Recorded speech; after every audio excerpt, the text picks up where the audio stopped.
Muy buenas tardes, compañeros. Muchísimas gracias por su asistencia y la puntualidad a esta nuestra segunda reunión en el segundo día de la Feria Virtual de INTECAP 2023. En esta oportunidad vamos a abordar el tema con respecto a las enfermedades de la próstata y contamos para esto con el apoyo del doctor Eric Prado. Él es médico y cirujano con estudios de doctorado en medicina ortomolecular.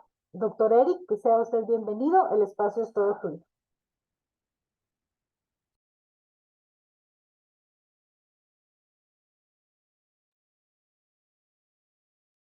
Buenas tardes, doctor Eric. Sea usted bienvenido.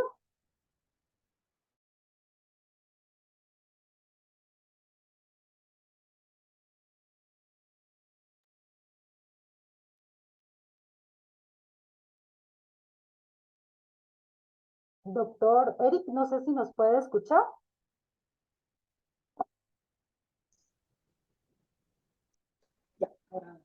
Aló, buenas tardes. Aló, ¿verdad? Mucho gusto. Gracias, doctor Eric. Sea usted bienvenido. El espacio es todo suyo. Solo un momentito, por favor, voy a tratar de compartir.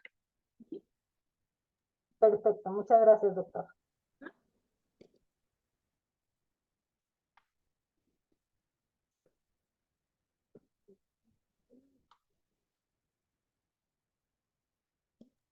Voy a aprovechar este espacio para recordarles que las dudas que puedan estar surgiendo, por favor, pueden ir colocándolas en el chat para que al final de la charla podamos darles lectura e irlas resolviendo.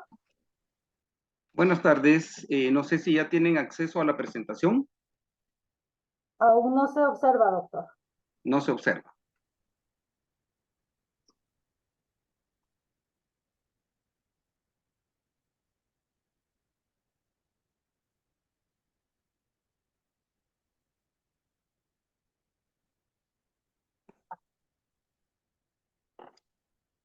Compartir.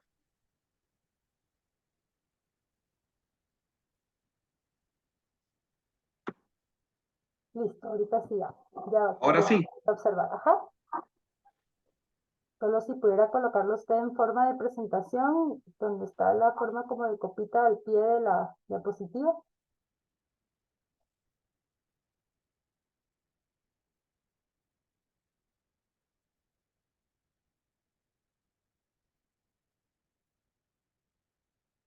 Cerca donde está el menos y más para ampliar la imagen, hay una forma como de copita que ahí podría darle clic para que se quede en forma de presentación.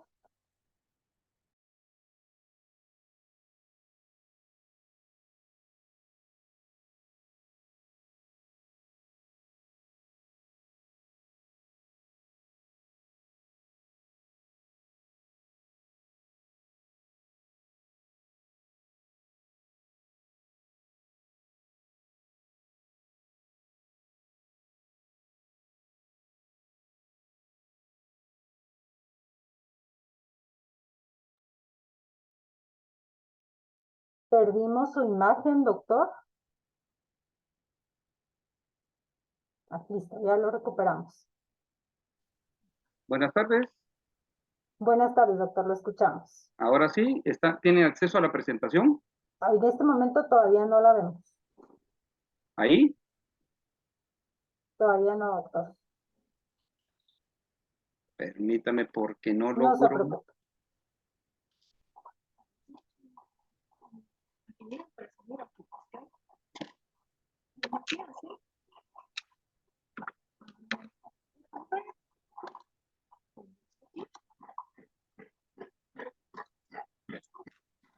Ahorita ya se observa la presentación, doctor. Gracias.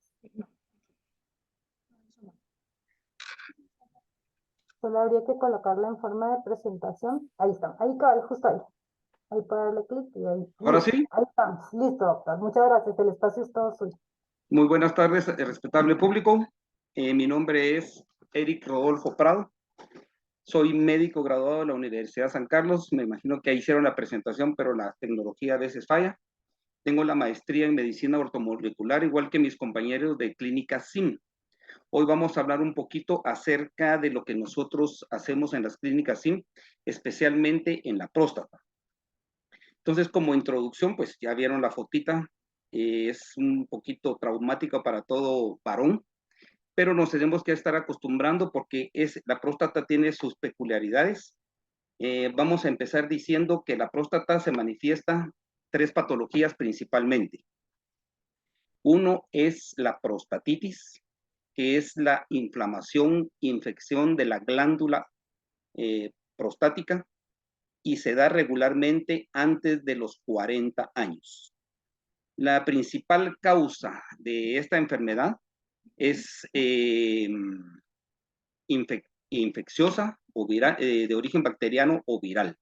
El tratamiento pues va a depender de la patología, dar un tratamiento que incluye desinflamatorio y antibiótico, y el cuadro cede casi siempre el 100%.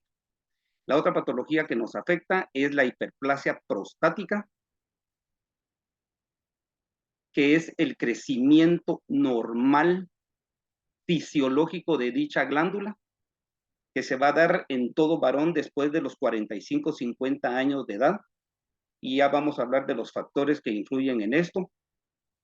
Y la tercera patología es el cáncer de próstata, que no tiene edad promedio. Regularmente se da después de los 50, 60 años, pero la medicina nos ha demostrado que ahora la edad no importa, porque nosotros y en cualquier centro oncológico se ha visto un gran aumento de pacientes jóvenes con esta patología. Ahora vamos a empezar a describir un poquito lo que es la próstata. La próstata es una glándula que está situada, vamos a ver esta imagen, no sé si la pueden visualizar ahí. Tiene forma de nuez y regularmente no llega a pesar más de 20 gramos. Es una glándula regularmente pequeña, pero dada la localización anatómica de la misma, podemos ver que está casi abajo del suelo pélvico, abajo de la vejiga, el meato urinario o la uretra, el recto y el ano, y de ahí deriva la importancia cuando empieza a crecer. Entonces, en esta imagen podemos ver una próstata normal que siempre va sentada sobre la uretra, y cuando empieza a crecer comprime desde el fondo, lo que es el suelo pélvico, recto, ano, uretra y vejiga. De ahí la importancia de esta glándula.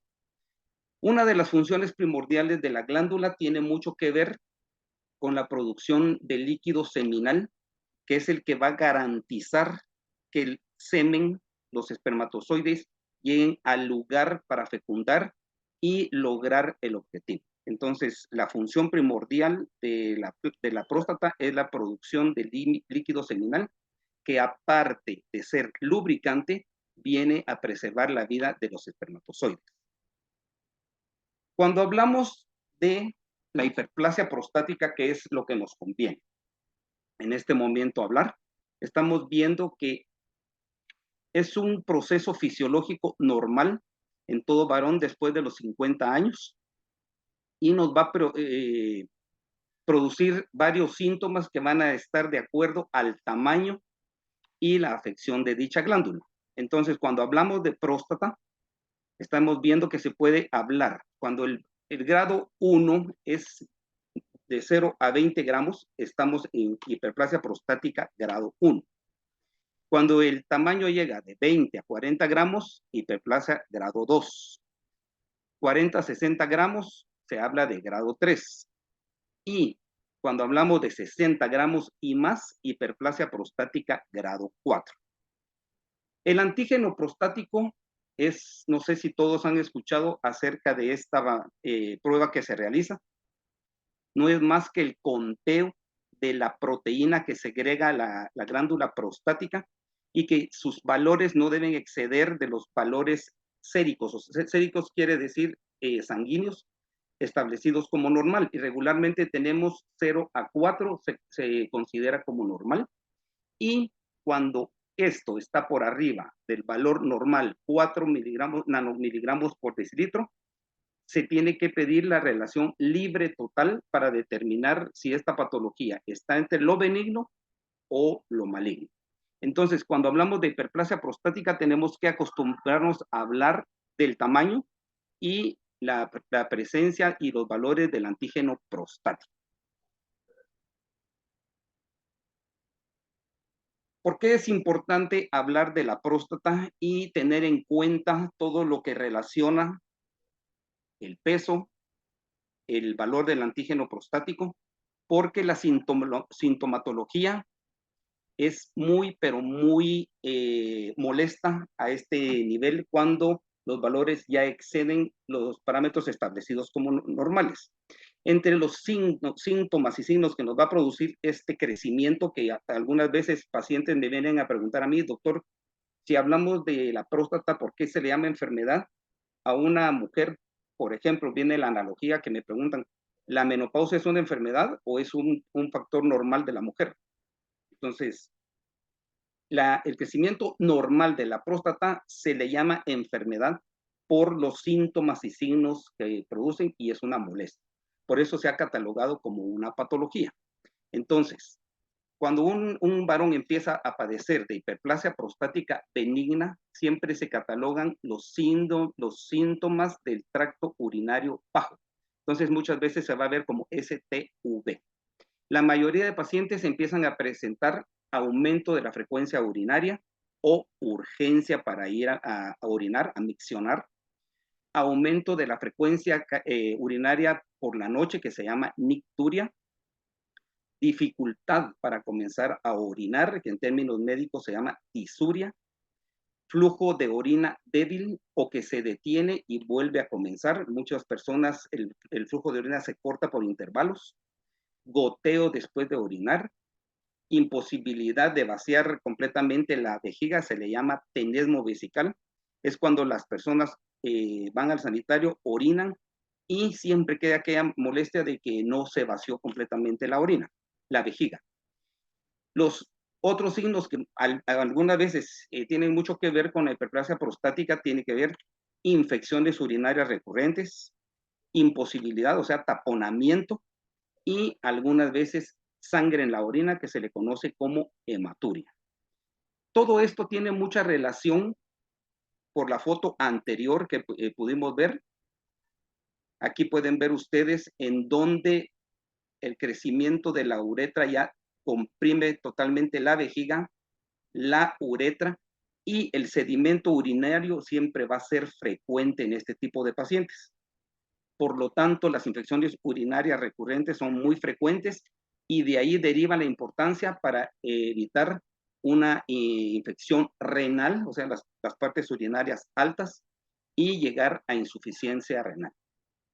Entonces, algunas veces los síntomas van a catalogar el tipo de hiperplasia prostática, pero no es regla que el paciente grado 1, grado 2, grado 3, grado 4 van a tener los mismos síntomas. Hay pacientes que llegan a la clínica completamente asintomáticos, uno ve el antígeno prostático y cuando uno hace los exámenes de laboratorio, se ve que la hiperplasia prostática es tan grande que necesita tratamiento urgente, la mayoría de veces quirúrgico, y el paciente llega asintomático. Entonces, tenemos que descartar algunas otras patologías que se pueden confundir con la hiperplasia prostática benigna, que en todo caso, volvemos a lo anterior, una prostatitis, unas infecciones urinarias recurrentes, estrechez de la uretra, es el conducto por donde sale la orina. Muchas veces hay presencia de cálculos, formación de cicatrices en el cuello de la vejiga por alguna cirugía previa, ya sea por algún accidente automovilístico o trauma, o heridas de arma de fuego o de arma blanca. Cálculos en los riñones y en la vejiga, como les estaba diciendo. Algún problema nervioso que involucre la vejiga, que se le conoce como vejiga neurógena, o el cáncer de próstata. ¿Qué factores van a incidir para que una persona tenga hiperplasia prostática benigna? Regularmente el factor hereditario es uno de los más importantes, puesto que se ha determinado y se ha probado que cuando en la familia el papá padece de hiperplasia prostática, el varón va a tener el 50 y al 51% de riesgo de padecer de esta patología. Tiene mucho que ver una vida sexual desordenada, enfermedades circulatorias y cardiovasculares como la hipertensión, la diabetes. El estilo de vida tiene mucho que ver en este tipo de patologías, una dieta inadecuada, el sedentarismo, estar en actividades que siempre tiene que estar el varón sentado. Hay bibliografía que nos demuestra que algunos factores son muy determinantes. Por ejemplo, algunos hacen referencia a la raza negra, a las personas que se dedican a montar caballo, las personas que al deporte hípico, los motociclistas, los que practican ciclismo consuetudinariamente. Tenemos también, como estaba viendo aquí, la herencia, la raza negra y dieta rica en carotenoides. Quiere decir esto que las personas que consumen muchos embutidos, carnes rojas, grasas insaturadas, van a tener mucha predisposición a este tipo de patología.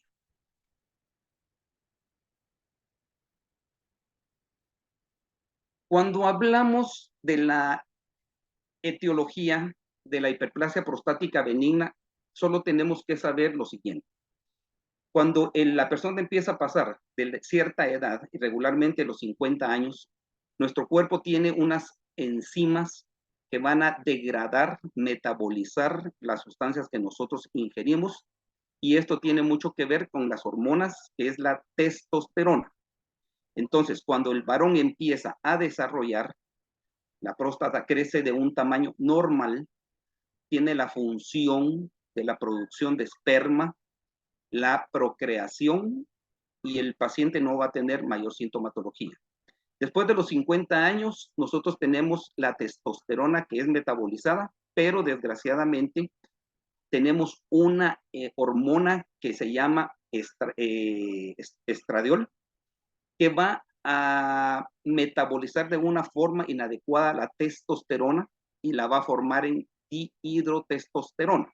Esto no es más que para saber un poquito la etiología de las hormonas que tienen en juego el crecimiento de la próstata para producir patológicamente los síntomas y signos que tanto afectan.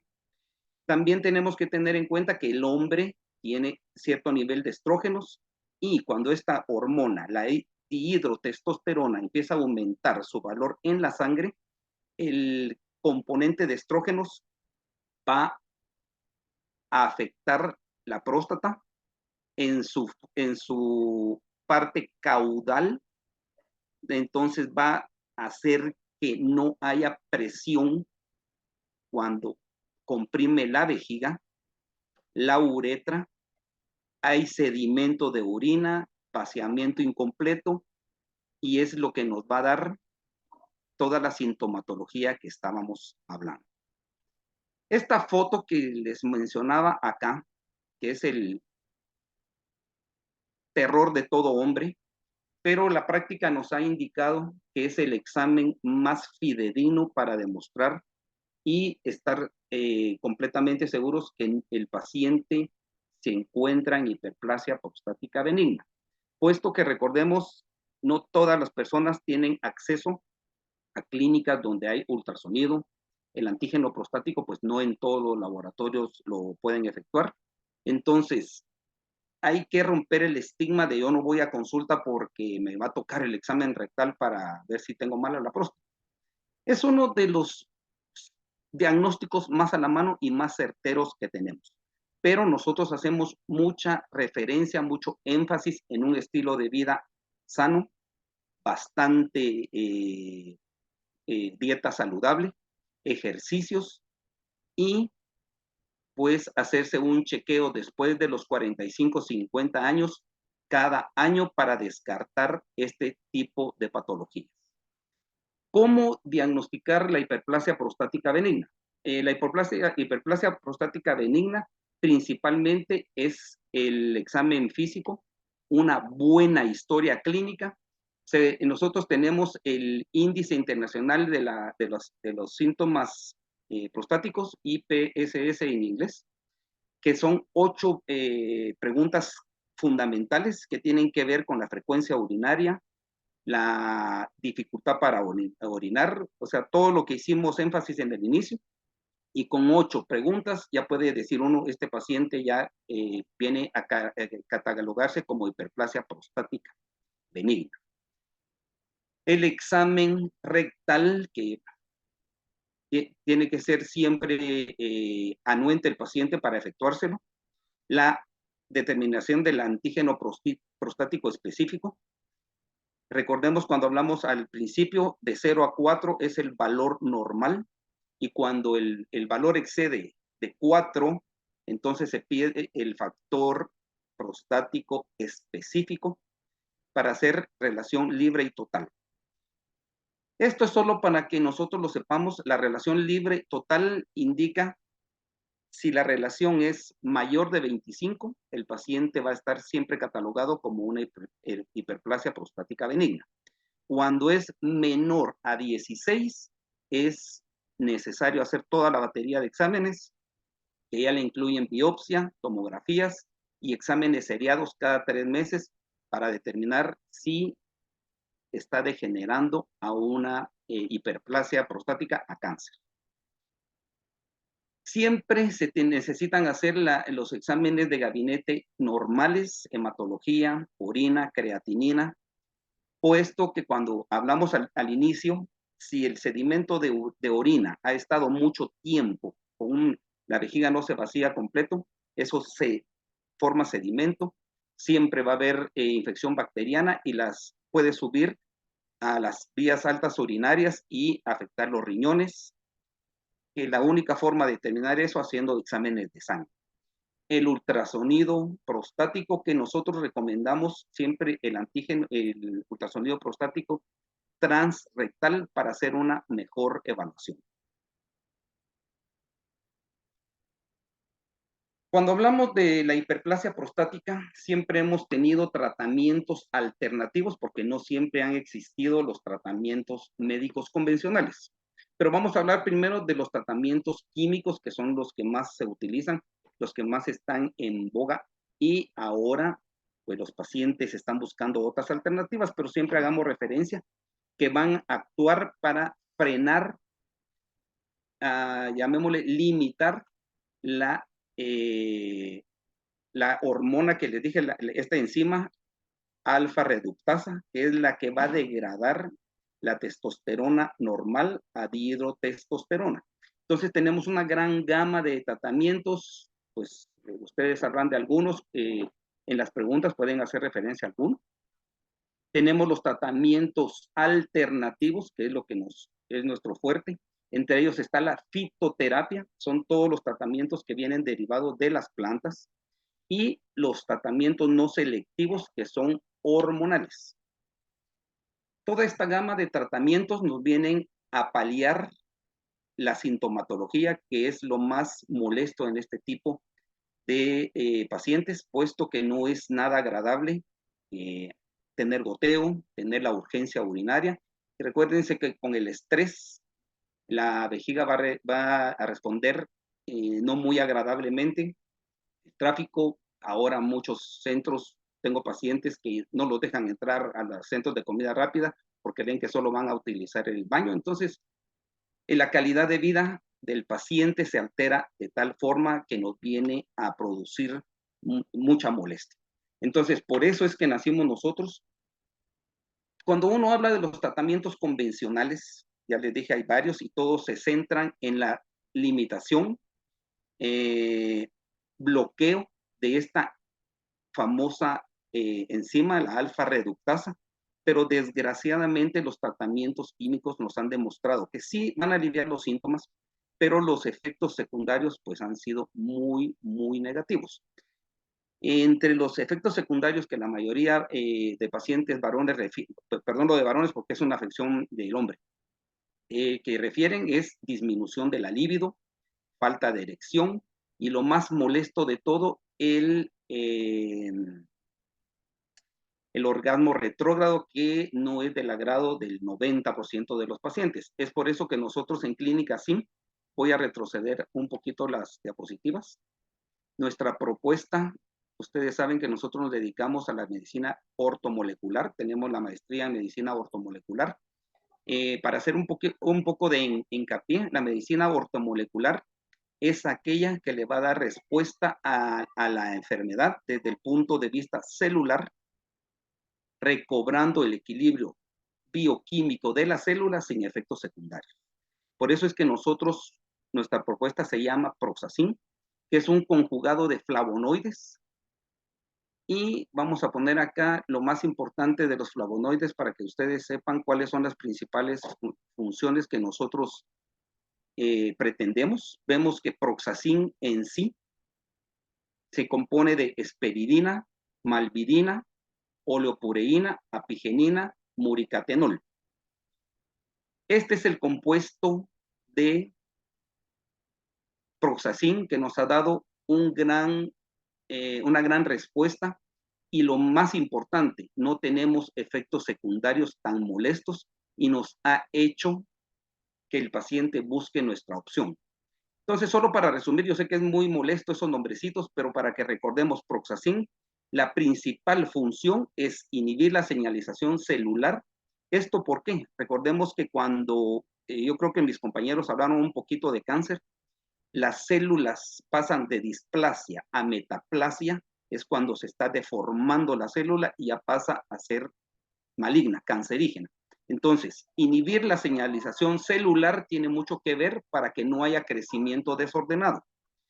Estimular la apoptosis, esto únicamente quiere decir recordarle a la célula que tiene que morir.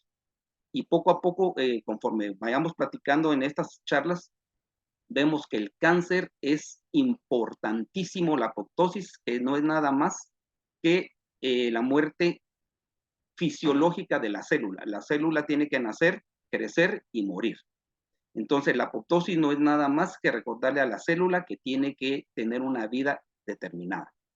Y bloquear las metaloproteínas. Las metaloproteínas es únicamente cuando el cuerpo metaboliza todos los alimentos que nosotros consumimos, vamos a generar proteínas y metaloproteínas. Las metaloproteínas son las que no se degradan, son de depósito y son las que van a hacer que las células invadan a otros tejidos. Esto es lo que se reconoce como metástasis. Y van a impedir la angiogénesis. Angiogénesis quiere decir el crecimiento, ramificación celular y de vasos sanguíneos. Entonces, si hacemos un pequeño análisis o un resumen, la principal función de Proxazin es evitar el crecimiento desordenado de la próstata sin efectos secundarios. Cuando vemos en la otra diapositiva Flandol, pudimos ver también unos nombrecitos ahí un poquito. Flandol es lo que nosotros tenemos como complemento para este tipo de patologías. Siempre le recomendamos al paciente Proxazin y Flandol, que también tiene sus nombrecitos de flavonoides, cartamina, bromelina, curcumina y apigenina, que principalmente el efecto de Flandol está indicado para los procesos de inflamación crónica. Cuando hablamos de inflamación, vamos a hacer un pequeño análisis. Existe la inflamación aguda y la crónica. La inflamación aguda tiene que ver con un trauma, una escoriación, una cortada, va a inflamar la célula, el tejido, pero tiene su recuperación inmediata, puesto que es un proceso agudo, no más de 6 días a 6 meses. La inflamación crónica es toda aquella inflamación que después de un año de no tener respuesta, se vuelve el proceso crónico. Entonces, la hiperplasia prostática ya hemos visto que es un proceso crónico, lento y progresivo. Entonces, la principal recomendación de nosotros es Proxazin, Flandol, para darle al paciente una mejoría a todos niveles de todos los síntomas y mejorar la calidad de vida. En eso basamos nosotros lo que es la medicina ortomolecular y hacer el énfasis en la hiperplasia prostática benigna. Eso es lo que me gustaría que quede grabado en ustedes. No sé si tienen alguna duda, alguna pregunta. Muchísimas gracias, doctor, por su explicación, su compartir sus conocimientos. La verdad es de que es un tema que es muy importante de abordar, es parte de un día a día. Como usted muy bien lo mencionaba, puede presentarse sintomatología muy común como una infección urinaria recurrente e incluso asintomático que si no lo evaluamos de manera preventiva, pues puede presentarse ya una inflamación importante que ya requiere un tratamiento y que puede afectar la calidad de vida del hombre, ¿verdad? Tal vez dentro de la charla, a mí me gustaría mucho que cuando mencionó los factores de riesgo, si nos pudiera ampliar el término de vida sexual desordenada, ¿a qué podría referirse? Para que pudiera quedar un poquito más claro ese factor de riesgo. Sí, cuando hablamos de un patrón de vida sexual desordenada, no tiene mucho que ver con el número de relaciones sexuales, porque ya está probado que hay personas que tienen, digamos, el celibato y no van a padecer, no hay una diferencia muy significativa en cuanto a la hiperplasia prostática ni cáncer se refiere. Una vida sexual no controlada, llamémosle así, es cuando no hay protección, múltiples parejas y las enfermedades de índole sexual, las infecciones de transmisión sexual, van creando este tipo de molestias y recordemos que la prostatitis es una de los factores predisponentes para presentar hiperplasia prostática. Muchas gracias, doctor. Nos preguntan por acá. Me diagnosticaron grado 2, imagino, de hiperplasia prostática y me recetaron alfosacina. ¿Cree usted que está bien este medicamento? Sí, son los medicamentos que se han utilizado. Yo no quise mencionar ningún nombre, pero la alfusocina es uno de los medicamentos tradicionales. Hay pacientes que refieren mucha apatía, disfunción eréctil, a lo que estábamos hablando del orgasmo retrógrado, pero son medicamentos que se han utilizado y toda vez al paciente no le esté dando ningún efecto secundario, pues el tratamiento está indicado. Doctor, y aquí me gustaría mucho, haciendo un tiempito en lo que los compañeros o compañeras se animan a plantearnos sus preguntas, ¿cuál es la edad apropiada para iniciar estos chequeos preventivos? Yo creo que prevenir no importa la edad, y recordemos que la vida sexual la tenemos que orientar en nuestros hijos, principalmente varones, en este aspecto, pues lógicamente la próstata, pero una vida sexual saludable, siempre buscar la protección, evitar a toda personas sexualmente que tengan, no sé, algún antecedente de vida sexual no controlada. No sé cómo, no se me viene a la mente usar ese término en este momento, por las infecciones de transmisión sexual. Pero es recomendable después de los 45 años asistir con el médico y rompamos ese paradigma, ese estigma de que yo no voy con el médico porque me van a hacer el examen rectal. Si usted no está de acuerdo en hacerse este examen, hágaselo saber al médico, porque existe otras formas de llegar a un buen diagnóstico. Muchas gracias, doctor. Nos preguntan por acá, ¿cuánto tiempo y qué tipo de ejercicio recomienda para prevenir daños en la próstata? ¿Ejercicio de fuerza o ejercicio aeróbico? Regularmente, según la bibliografía, practicar mucho ciclismo, los deportes hípicos, montar mucho caballo, tienen cierta relación, pero no es 100% que el paciente, la persona que se dedica a esto, va a tener hiperplasia prostática. Recordemos los factores predisponentes como la herencia. Pero el ejercicio no hay ninguno que esté contraindicado porque puede producir hiperplasia prostática. Creo que el ejercicio que más recomendaríamos nosotros es el aeróbico. Lógicamente, esto no quiere decir que si uno practica ejercicio de pesa va a tener hiperplasia, no, pero el ejercicio aeróbico siempre da muy buen resultado en cuanto se refiere a mantener un adecuado estado de salud.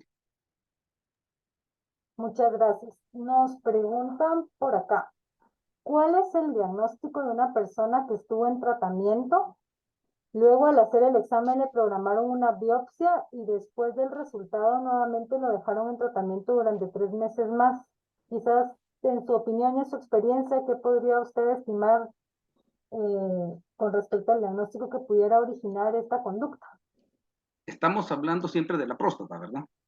Sí, que según entiendo yo, la persona lo diagnosticaron, le dejaron un tratamiento, luego le hicieron una biopsia y luego nuevamente volvieron a iniciar tratamiento 3 meses más. Nos preguntan cuál sería su diagnóstico. Quiero En- hacer un pequeño análisis. Vamos a ver, cuando hablábamos del tamaño de la próstata, el antígeno prostático, y uno pide, porque tiene duda de que está los resultados nos indican que puede ser que ya está pasando a lo maligno. Entonces, hacemos todos los exámenes de gabinete y hacemos un tratamiento de prueba. Llamémosle así, es muy feo usar este término de prueba porque no se prueba con la vida de un paciente, pero se da un tratamiento para ver si baja el antígeno prostático, si baja el tamaño de la próstata y se mantiene en los valores aceptados como normales para continuar y agotar la instancia de tratamiento médico. Porque voy a hacer un poquito de hincapié en esto. El hecho de operar a un paciente, ya la mayoría de cirujanos, los médicos que se dedican a nefrólogos y los urólogos Urólogos. están casi están en un 75%, me animo a decir yo, de que el proceso quirúrgico va a ser la última elección, porque el índice de pacientes que quedan igual o peor es muy alto. Entonces, la premisa es agotar el tratamiento médico hasta donde sea posible. Muchas gracias, doctor. Nos preguntan acá si pudiera explicarnos qué significa orgasmo retrógrado. El orgasmo retrógrado tiene que ver cuando el hombre está en relaciones sexuales y el orgasmo no se expulsa el semen, sino que viene por detrás llamémosle así, de la uretra y va a desembocar por vía rectal. Entonces, no a todos los pacientes es de su agrado. Muchas gracias, doctor. Yo quisiera preguntar también con respecto a las enfermedades venéreas que usted mencionaba. ¿Es cualquier tipo de enfermedad venérea, preferentemente como en el cáncer de cervix en la mujer que se relaciona la alta incidencia en infecciones por virus de papiloma humano? En el caso del hombre y las enfermedades de la próstata, ¿hay alguna de las enfermedades venéreas donde se ha visto más recurrente la afección hacia la próstata? Sí, ya está probado que las infecciones de tipo viral, pues no van a dar mayor relación en la hiperplasia prostática, pero toda infección bacteriana. Recordemos que hay personas que tienen una vida sexual, pues un poquito diferente, llamémosle en este caso las relaciones rectales sin protección, vienen a inflamar la uretra y si no es bien tratada, va subiendo, llega a la próstata y si no es bien tratada, llega a los riñones. Entonces, la etiología de las infecciones de transmisión sexual que van a afectar la próstata tiene mucho que ver, y el 90%, me animo a decir yo, de índole bacteriana. La sífilis, hay varias, pero regularmente bacterianas. Los virus no están relacionados con hiperplasia prostática. Doctor, y después de una enfermedad de transmisión sexual, una vez resuelta, ¿cuánto tiempo después sería oportuno hacer esa evaluación de la próstata para ver que todo está bien? Recordemos que cuando hablamos de una infección del tracto sexual, tiene que ser bien controlada mediante exámenes de laboratorio. Si los exámenes de laboratorio indican que está negativo, pues lo más recomendable es una semana después del tratamiento, porque no es factor de decir, eh, ¿cómo explicar esto? Los valores séricos, los que van a estar en la sangre, si ya está negativa la enfermedad, ya sea por cultivo de semen, cultivo de orina, en algunos casos se hace hemocultivo, porque recordemos que hay enfermedades bacterianas que están en la sangre, por ejemplo la sífilis, que tiene de depósito, pero si eso está negativo a la semana, pues ya puede reanudar una vida sexual normal. Muchas gracias, doctor. Con respecto a las enfermedades crónicas como la diabetes, por ejemplo, que va a afectar la microcirculación, ¿hay alguna de las enfermedades crónicas, como usted muy bien lo mencionaba a lo largo de la charla, que predisponga más al hombre a padecer de enfermedades de la próstata? Mm, No hay una relación directa de decir, si soy diabético, voy a padecer de la próstata. Si tengo hipertensión, voy a padecer de la próstata. Lo que pasa es que recordemos que la próstata tiene componentes musculares, sanguíneos y nerviosos. Cuando hablamos de enfermedades crónicas, por ejemplo, circulatorias, diabetes, todas van a estar relacionadas con colesterol, triglicéridos, van a afectar los vasos sanguíneos y va a haber mayor endurecimiento de las partes. Regularmente tiene que ver mucho con el estroma de la próstata. Voy a regresar acá. Aquí está la próstata. Entonces, cuando empieza a afectarse el estroma, que es lo que nos indica la contractibilidad, no va a haber un buen vaciamiento de seminal y empieza a perderse esa elasticidad, va a empezar a crecer de una forma desordenada. Recordemos que hablamos del tacto rectal y por eso es tan importante cuando uno hace un tacto rectal, es el palpar esta parte de acá, ¿sí se ve el cursor? Entonces, Sí, por eso doctor. es la importancia de este examen, el tacto rectal, porque esta área de acá, cuando se palpan nódulos regularmente y en un 60-70% de los casos, es relacionado con cáncer de próstata. Muchas gracias, doctor. Me surge también la duda con respecto a los antecedentes familiares. Si en la familia ha habido cáncer de próstata o hiperplasia de próstata en el papá, en el abuelo, pero los primeros exámenes salen normales, ¿cuál es el intervalo de tiempo recomendado para estar haciendo esos chequeos preventivos? Cuando hay el antecedente de papá, el abuelo es un 25% lo que nos va a predisponer, pero el papá es el 50-51%. Entonces, el varón que tiene a su papá enfermo de próstata tiene que iniciar su control después de los 45 años. Yo creo que hablar de que cada año es un poquito difícil, pero hagámoslo por lo menos cada 2 años. O sea, tiene que haber un poquito de más disciplina en este aspecto cuando haya un antecedente familiar. Doctor, y al tener ya un diagnóstico de un grado 1 o 2 en la hiperplasia de próstata, ¿cuánto es el tiempo promedio de tratamiento?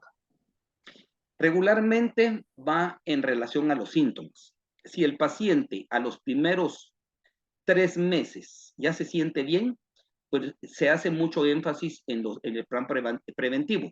La dieta, eliminar las comidas y grasas muy insaturadas, las carnes rojas, los embutidos, todo lo que es envasado, el alcohol, la cerveza, el cigarro, que son actividades que nos van a acelerar el crecimiento de esta glándula. Pero el tratamiento no hay una norma establecida porque recordemos que hay pacientes que, vamos a hablar de el medicamento que hablamos, la persona dijo, la fusosina. Cuando vienen aquí los pacientes que empiezan a utilizar este tipo de medicamentos, si lo utilizan por más de 2 o 3 meses, empiezan los efectos secundarios. Pero si el paciente empieza a responder con los tratamientos tradicionales al mes, tiene que ir con su médico, le va a hacer exámenes de control y le puede decir, bueno, usémoslo 3 meses y luego descansa. A fin de año vuelve el chequeo y si el cuadro persiste, ya se usa en combinación con otros. Muchísimas gracias, doctor. Tal vez para finalizar, nos llega otra pregunta. Nos ponen, doctor, ¿hasta qué etapa llega el cáncer de próstata? Yo imagino que hablando en virtud de los grados de inflamación que usted mencionaba, ¿cuándo ya se Perdón, identifica? ¿podría repetirme la pregunta? Nos preguntan en qué etapa llega el cáncer de próstata. No hay una regla general. Como les repito, cuando uno pide, si yo hago un tacto rectal y veo que hay un nódulo, inmediatamente me apoyo en los demás exámenes que ya viene a ser tomografía y biopsia. Pero decirle a una persona que orina 10 veces en la noche, recordémonos que nicturia es el hecho de levantarse muchas veces en la noche a orinar. Lo normal es una vez. Ya cuando el paciente tiene más de 3, 4 veces, hay que investigar por qué. Pero el hecho de ver a un paciente que tiene, yo me levanto a orinar 10 veces en la noche, orino a gotitas, he sangrado, no es sinónimo de cáncer, pero sí predispone mucho a que pueda pasar de los valores normales catalogados como normal a malignidad. No, quiero decirles, no quiere decir que si yo me siento muy mal de la próstata es porque tengo cáncer. Es bien raro. Hay pacientes asintomáticos y ya tienen presente la biopsia positiva para malignidad. Muchas gracias, doctor. Doctor Rosales tiene abierta su cámara. No sé si quiere activar su micrófono para plantear su pregunta.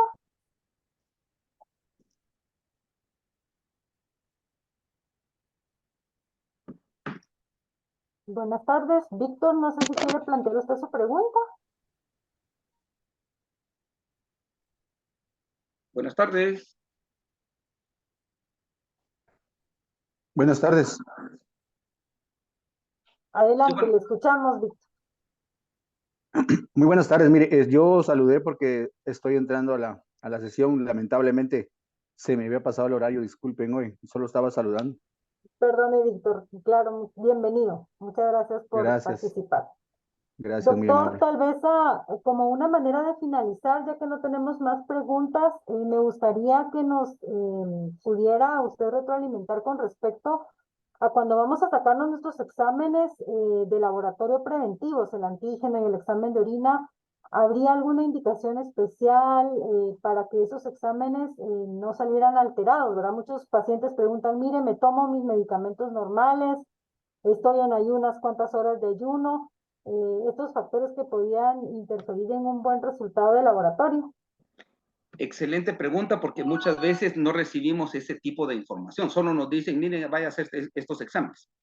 En cuanto al examen de orina, la química sanguínea, la creatinina y una hematología completa, regularmente no requiere mayor especificidad, ningún detalle aparte.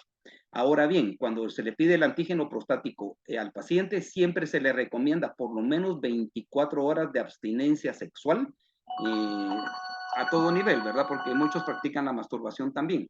Entonces, la abstinencia sexual por lo menos 24 horas para que el valor del antígeno prostático no sea alterado. Muchas gracias, doctor. Nos ingresaron dos preguntas más. Nos Con preguntan, ¿qué mucho gusto. tan efectiva es la combinación de alfuzoxina con dutasterida para el tratamiento? La combinación de... Alfuzoxina con dutasterida. Sí, todo va a depender del urólogo donde va a consulta, porque hay profesionales que son un poquito más agresivos. Y la combinación de los medicamentos tiene mucho que ver con el cuadro sintomatológico del paciente.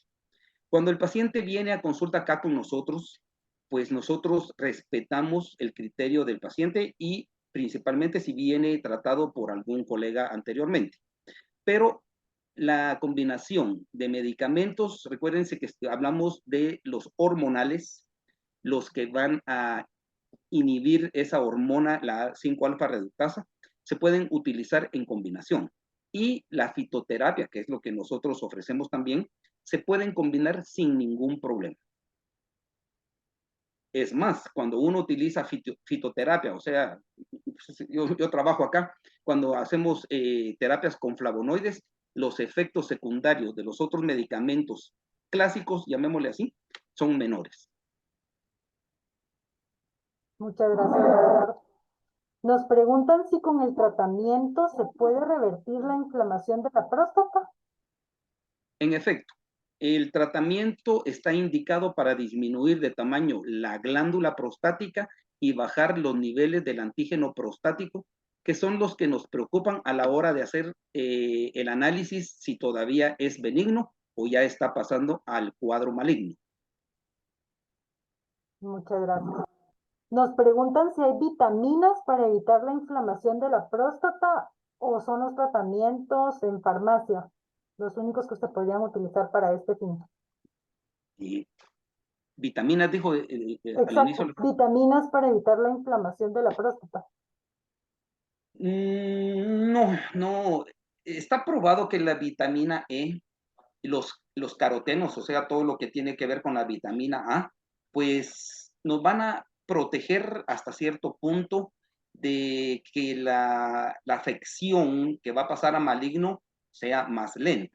Pero yo les diría que lo que nosotros tratamos de hacer énfasis es una dieta saludable, frutas, verduras y disminuir las grasas insaturadas, la comida chatarra. Después de los 40, 45 años, evitemos los embutidos, evitemos las carnes rojas, los mariscos que son tan sabrosos, las bebidas envasadas. Después de los 45, 50 años, tengamos cuidado con el alcohol. La cerveza es fresca, es rica, es muy, no sé, pero es muy irritante y nos va a producir mucha sintomatología a nivel prostático. Entonces, vitaminas, pues consumamos un suplemento vitamínico que nos va a dar ciertos beneficios, pero no vengo yo a decirle, sí, compremos vitaminas para evitar la hiperplasia prostática. Sí nos va a ayudar, pero no es ese su mecanismo de acción. Muchas gracias, doctor. Voy a dar lectura a las últimas dos preguntas antes de finalizar. Nos preguntan acá si existe una infección prostática mínima. ¿Existirá ese término? Infección prostática mínima. Cuando uno va con un médico, hay que tener cuidado de lo que uno quiere entender de lo que le platican. Les voy a poner un ejemplo. Antes se utilizaba mucho el término de punto de diabetes, que era para no alarmar al paciente, porque no es lo mismo decirle, mire, tenga cuidado, usted tiene diabetes, o decirle, mire, hay que tener cuidado porque usted tiene punto de diabetes. Diabetes es diabetes. Si uno ya el azúcar no regresó a los valores normales, ya es diabetes. Aparte de la hiperglicemia, que son los valores de azúcar, llamémosle 160, 170, pero metabolizó uno de los alimentos y vuelve a los valores basales normales, entonces es hiperglicemia. Pero diabetes, cuando ya los valores de azúcar ya no bajan, es diabetes, no existe el punto D. Entonces, hiperplasia prostática solo se habla de grado 1, grado 2, grado 3 y grado 4. Pero son los términos utilizados internacionalmente. Muchas gracias, doctor. Y para finalizar, nos preguntan si al hacer el chequeo con el urólogo es conveniente llegar ya de una vez con los exámenes de sangre y o el ultrasonido previo a la cita como un chequeo normal. Sí, es recomendable, pero tiene mucho que ver con el profesional, porque recordemos que hay ciertas personas, vamos a hablar específicamente de los urólogos, ellos tienen confianza en cierto laboratorio. Si uno llega y ya llega con los exámenes, lo más seguro un 75% les van a decir, perfecto, pero repítaselos en tal y tal lugar. Muchas veces los laboratorios tienen mucho que ver porque recuérdense que cuando uno evalúa a un paciente, y a nosotros nos pasa aquí personalmente, no quiero nombrar el nombre del laboratorio, pero es uno de ayuda. Desgraciadamente no trae el sello del radiólogo, no trae el sello del químico biólogo, entonces son valores que nos ponen a pensar, ¿será cierto o no será cierto? Entonces regularmente si son de laboratorios de prestigio, pues no hay ningún inconveniente y no creo que nadie lo rechace.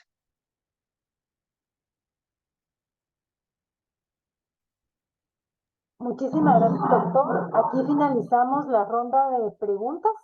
Agradecemos mucho el tiempo que nos ha brindado en su agenda profesional y por compartir su conocimiento en este webinar. Le damos la más cordial agradecimiento, dejando las puertas abiertas en INTECAP en lo que podamos servirle. Y a todos ustedes, compañeros, agradecemos mucho el tiempo que han tomado para conectarse, para plantear sus preguntas. Nos preguntaban por acá en el chat si podíamos compartir la grabación. Estamos trabajando para que estas reuniones queden grabadas y puedan estar disponibles en lo próximo para que ustedes puedan volver a revisarlas y repasarlas en casa y compartirlas con su familia. Creo que llegamos a la conclusión a lo largo de este segundo día que igualmente los factores primordiales para poder evitar estas y otras enfermedades, pues siempre va a ser el ejercicio, ¿verdad? La actividad física, una dieta adecuada, sana y balanceada, y definitivamente las horas adecuadas de sueño. Así que muchísimas gracias a todos por estar acá compartiendo con nosotros este tiempo, y los esperamos el día de mañana a las 8:30 en punto para abordar el tema cáncer, factores de prevención y factores de riesgo. Que estén muy bien, buenas tardes. Muchísimas gracias, doctora. Solo como despedida me gustaría que, si puede, les comparta mi correo. Ya Georgette lo tiene, y yo sé que a este nivel, pues yo no estoy acostumbrado al Zoom, pero a través de correo me pueden escribir, me pueden compartir dudas, preguntas, y yo con mucho gusto se las voy a responder. Muchísimas gracias, doctor. Vamos a compartirlas entonces en el chat, y mañana vamos a procurar hacer ahí el recordatorio de su correo para poder abrir el espacio que usted muy amablemente nos concede para que puedan plantear ya sus preguntas los compañeros de manera personal. Muchísimas gracias. Buenas tardes. Buenas tardes, doctor. Buenas tardes a todos.